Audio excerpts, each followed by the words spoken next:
ভাই ধরেন আপনার মনটা খুব খারাপ, তখন আপনি কি করবেন কোন তো? তখন এনামুল হক বিজয়ের খেলা দেখবেন ভাই, দেখবেন আপনার মন ভালো হয়ে গেছে। মন ভালো হবে, এটা এটা শিওর ভাই।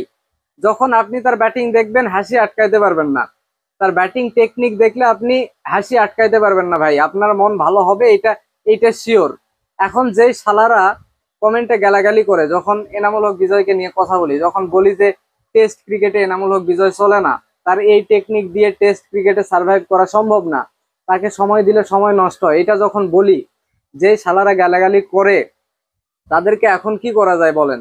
আপনারাই বলে দেন ভাই, এখন কি করা যায়? মানে সে এই যে আজকে 10 বলে 0 রান করে আউট গেছে, আউট যাক ভাই, কোনো সমস্যা নাই, তার কোনো রানই করা লাগবে না। তাকে 100টা টেস্ট ম্যাচ খেলাবো, 100টা ম্যাচের 200টা ইনিংসে সে শূন্য করুক, কোনো সমস্যা নাই। কিন্তু তার ব্যাটিং টেকনিকটা যদি একটু ভালো হইতো, একটা ইনিংস খেলার পর পরবর্তী ইনিংসে যদি কিছু শিখতো, তাইলে একটা কথা ছিল ভাই, তাইলে একটা কথা ছিল। আগের ম্যাচগুলাতে কেমনে আউট গেছে আপনি দেখেন, অফ স্ট্যাম্পের বাইরের বল সে আপনার ডিফেন্স করতে যাচ্ছে, এটা করতে যাচ্ছে, সেটা করতে যাচ্ছে, করতে ওই উইকেট কিপার স্লিপ এইগুলাতে ক্যাচ দিয়ে আউট। হ্যাঁ, আর ধরেন যদি তার পায়ে বল করে তাহলে তো ব্যাটে লাগেই না, সবগুলা তার পায়ে লাগে। এখন আজকে কি করছে, সেম কাজ আবার করছে, অফ স্ট্যাম্পের বাইরের বল সে ডিফেন্স করতে যায়, একটা ক্যাচ আপনার হচ্ছে উইকেট কিপার মিস করলো, ওইটা গেল, একটা লাইফ পাইলো। তারপরে নেক্সট বলেই, নেক্সট বলে আবার অফ স্ট্যাম্পের বাইরের একটা বল ডিফেন্স করতে গিয়ে আবার ওই ওই ওই স্লিপে স্লিপে ক্যাচ গেল, একটু সামনে পড়লো যার জন্য ধরতে পারলো না, দুইটা লাইফ গেল। দুইটা লাইফ পাওয়ার পরেও দশটা দশটা বল খেলতে পারছে ভাই, 10টা বল খেলতে পারছে, একটা রান করতে পারেনি। দুইটা লাইফ পাওয়ার পরেও একটা রান করতে পারেনি ভাই। এই হচ্ছে এনামুল হক বিজয়। এবং আউটটা গেছে কেমনে, তার কোমরের উপর বল, তাও তার শরীরের মধ্যে যদি হইতো তাও হইতো, তাও না, অফ স্ট্যাম্পের সামান্য বাইরে সে লাফিয়ে উঠে ওই মানে ওই বলটা ডিফেন্স করতে গেল, গিয়ে আপনার বল ব্যাটে লেগে স্ট্যাম্পে এসে লাগলো আউট। এই হচ্ছে তার ব্যাটিং এর ধরন। এখন তাকে নিয়ে কথা বললে, তাকে কেন টেস্ট ক্রিকেটের সুযোগ দেওয়া হচ্ছে এটা নিয়ে কথা বললে মানে মুখ খারাপ আসতেছে। এখন শালারা গালাগালি করো কমেন্টে এসে, আমি নাকি খেলা বুঝি না। তোরা খুব বুঝিস, তোরা এনামূলক বিজয়ের খেলা দেখ ভাই, এখন বসে থেকে খেলা দেখে এখন। এ হচ্ছে অবস্থা। হ্যাঁ, এখন এনামূলক বিজয়কে আসলে এই বকাবকি করতেছি না, করতেও চায় না। এই দোষটা কিন্তু আপনার এই যে যারা নির্বাচক আছে তাদের ভাই। এই ভদ্রলোক খেললো আপনার ওয়ান ডেতে, কেন টেস্টে সুযোগ দেওয়া লাগবে? কেন ভাই? হ্যাঁ, এখন মানুষ বলা বলি করতেছে ইন্টারন্যাশনাল ক্রিকেটে ঢুকলেই এনামুল হক বিজয় খেলতে পারে না। বিষয়টা মোটেও এরকম না, মোটেও এরকম না ভাই। এনামুল হক বিজয়কে এই দোষ দিয়ে লাভ নেই, তাকে ওয়ান ডেতে সুযোগ দেওয়া হোক। সে ভালো না খেললেও, মানে টেস্টে যে খারাপ খেলতেছে এইরকম খেলবে না ভাই। যদি ভালো নাও খেলে ওয়ান ডে ফরম্যাটে, তাও এত খারাপ করবে না, এটা শিওর, এটা শিওর। কিন্তু তাকে সুযোগ দিয়ে রাখছে টেস্ট ক্রিকেটে, তাকে নাকি আরো ম্যাচ সুযোগ দেওয়া দরকার। ঘোড়ার ডিম হবে তাকে সুযোগ দিয়ে, কোনো কোনো লাভই হবে না। হ্যাঁ, তো এই হয়েছে অবস্থা। এখন আরেকজন সাদমান ইসলাম, এই ভদ্রলোক, মানে ওনার যে কি হয় যখন রান করে, একটা ম্যাচে রান করে, দেখবেন তার ব্যাটিং দেখতে শান্তিই লাগে, খুবই ক্লাসিক সুন্দর ব্যাটিং করে। হ্যাঁ, খুবই সুন্দর ব্যাটিং করে।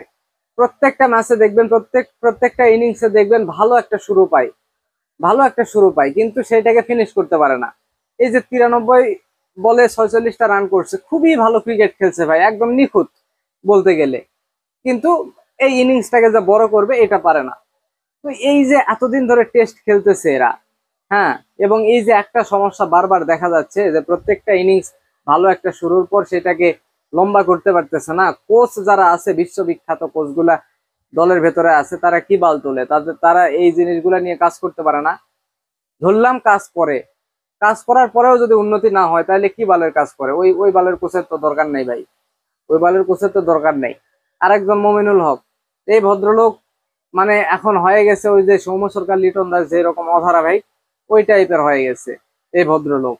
হ্যাঁ, সে একটা যদি সেঞ্চুরি করে, দেখবেন পরবর্তী 5-7 ইনিংসে নাই নাই নাই নাই নাই, আবার হুট করে একটা সেঞ্চুরি মারবে, নাহলে 50 মারবে, আবার খেলতেছে, আবার নাই।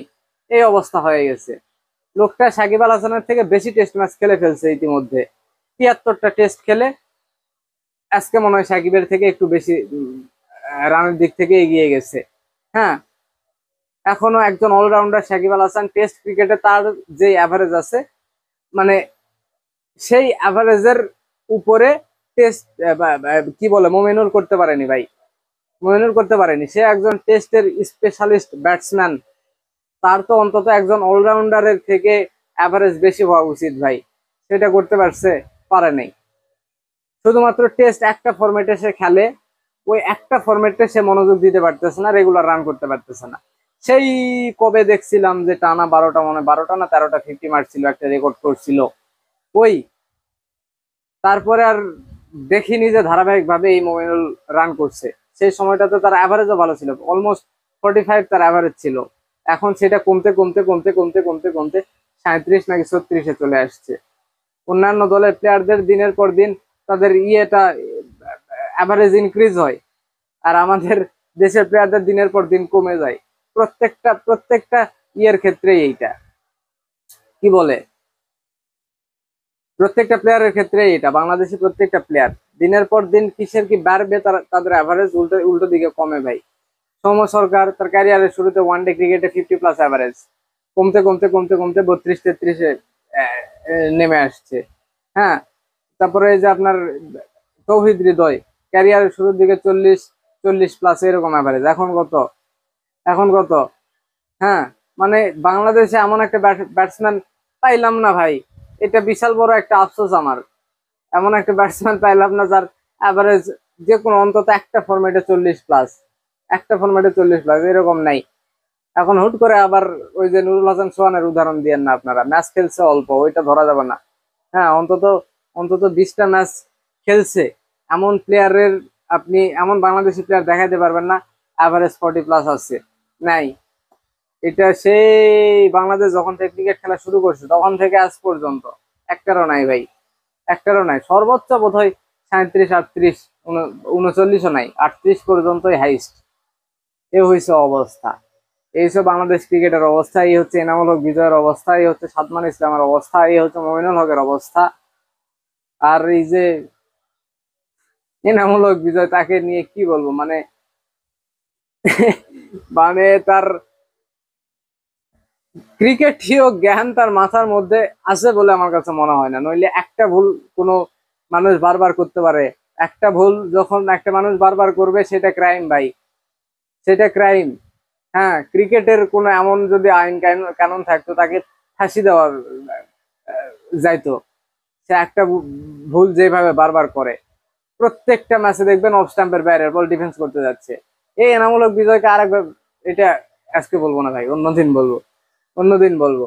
এখানে একটা কাহিনী আছে, এনামূলক বিজয়কে ঠিক অন্যভাবে ব্যবহার করতে পারলে ভালো করবে, এটা অন্য একটা ভিডিওতে বলবো ভাই। হ্যাঁ, একটা সিস্টেম আছে তার ভালো করার।